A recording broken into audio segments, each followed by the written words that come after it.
Hello students, আমি তোমাদের প্রিয় নীতিশ স্যার জ্ঞানজ্যোতি কোচিং সেন্টারের পক্ষ থেকে তোমাদের প্রত্যেককে জানাই আরো একবার স্বাগত।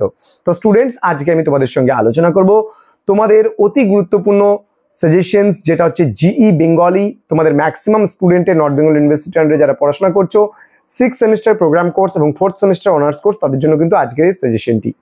তো স্টুডেন্টস, যারা এখনো পর্যন্ত আমাদের অফিসিয়াল ইউটিউব চ্যানেলটিকে সাবস্ক্রাইব করনি, তারা অবশ্যই চ্যানেলটিকে সাবস্ক্রাইব করে আমাদের পাশে থাকো। বেল আইকন অল প্রেস করে তোমরা কিন্তু বন্ধুদের সঙ্গে ক্লাসটি অবশ্যই শেয়ার করো, যাতে নেক্সট টাইম থেকে কোনো ভিডিও আপলোড করলে তার নোটিফিকেশন তুমি পেতে পারো।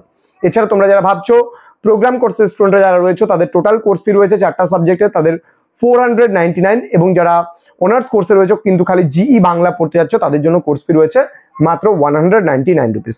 তো দেরি কিসের, আজই যোগাযোগ করো আমাদের সঙ্গে। চলো শুরু করছি আজকের ক্লাসটি। প্রথম প্রশ্ন, আজকের পার্ট 2 ভিডিও চলছে। পার্ট 2 ভিডিওতে তোমাদের হচ্ছে 6 নম্বরের প্রশ্নগুলো নিয়ে আমি আলোচনা করব বলেছিলাম, এবং এখানে কিন্তু ছন্দ নির্ণয় এবং অলংকার নির্ণয় দুটো পার্ট আছে। এই ছন্দ নির্ণয় এবং অলংকার নির্ণয় কিন্তু খুব ভালোভাবে তোমাদের প্র্যাকটিস করতে হবে, তার কারণ দুটো ছন্দ নির্ণয় দুটো অলংকার নির্ণয় আসবেই। হয়ে গেল তো 4টা প্রশ্ন, আর বাকি থাকছে দুটো প্রশ্ন। সেখানকার জন্য তোমরা কি কি পড়বে সেগুলো একটু দেখে নাও। প্রথম প্রশ্ন, দল কাকে বলে? দলের শ্রেণীবিভাগ করো, বা দলকে কয়টি ভাগে ভাগ করা যায় ও কি কি? প্রত্যেকটি ভাগের একটি করে উদাহরণ দাও। আবারও বলছি, দল কাকে বলে, দলকে কয়টি ভাগে ভাগ করা যায় ও কি কি? প্রত্যেকটি ভাগের একটি করে উদাহরণ দাও। পরবর্তী প্রশ্ন, শ্লেষ কাকে বলে? আবারও বলছি, শ্লেষ কাকে বলে? ওকে, এর প্রকারভেদগুলি লেখো। শ্লেষ কাকে বলে, এর প্রকারভেদগুলি লেখো। পরবর্তী প্রশ্ন, ওকে, শ্লেষ কাকে বলে, এর প্রকারভেদগুলি লেখো। পরবর্তী প্রশ্ন, জ্যোতি কাকে বলে, এর প্রকারভেদগুলি লেখো। জ্যোতি কাকে বলে, জ্যোতির প্রকারভেদগুলি লেখো, অথবা জ্যোতি কয় প্রকার ও কি কি। নেক্সট প্রশ্ন, প্রশ্ন নম্বর 4, উৎপ্রেক্ষা অলংকার কাকে বলে? উদাহরণ সহযোগে আলোচনা করো। আবারও বলছি, উৎপ্রেক্ষা অলংকার কাকে বলে? উদাহরণ সহযোগে আলোচনা করো।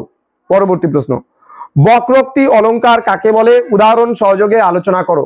বক্রোক্তি অলংকার কাকে বলে? উদাহরণ সহযোগে আলোচনা করো।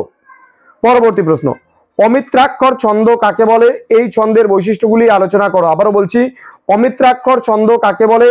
এই ছন্দের বৈশিষ্ট্যগুলি আলোচনা করো। পরবর্তী প্রশ্ন, গ্রাম্য সাহিত্য প্রবন্ধের সূচনায় যে প্রকৃতির চিত্র ফুটে উঠেছে তা নিজের ভাষায় লেখো। আবারও বলছি, গ্রাম্য সাহিত্য প্রবন্ধের সূচনায় যে প্রকৃতির চিত্র ফুটে উঠেছে তা নিজের ভাষায় লেখো। ওকে।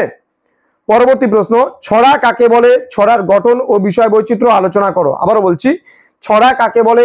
ছড়ার গঠন ও বিষয় বৈচিত্র্য সম্পর্কে আলোচনা করো। এই তোমাদের 8টা প্রশ্ন তোমাদের দিলাম এক্সট্রা, এবং তোমাদের কিন্তু ছন্দ নির্ণয় এবং অলংকার নির্ণয় এটা প্র্যাকটিস করতে হবে, তাহলে কিন্তু তোমরা সমস্ত প্রশ্নের উত্তর কিন্তু কমন পেয়ে যাবে। তো স্টুডেন্টস, এই ছিল আজকের ক্লাসটি। তোমাদের খুব তাড়াতাড়ি আমি পার্ট 3 সাজেশন নিয়ে তোমাদের সামনে হাজির হব। তোমরা খুব ভালো করে এই যে প্রশ্নগুলো দেওয়া হলো সেই প্রশ্নগুলো প্র্যাকটিস করো, ভালো করে পড়াশোনা করো, যাতে তোমরা পরীক্ষায় খুব ভালো উত্তর করতে পারো। দেখা হচ্ছে খুব তাড়াতাড়ি পরবর্তী ক্লাস নিয়ে। তোমরা প্রত্যেকে ভালো থেকো, সুস্থ থেকো। Thank you so much. Thanks for watching. After all, thank you.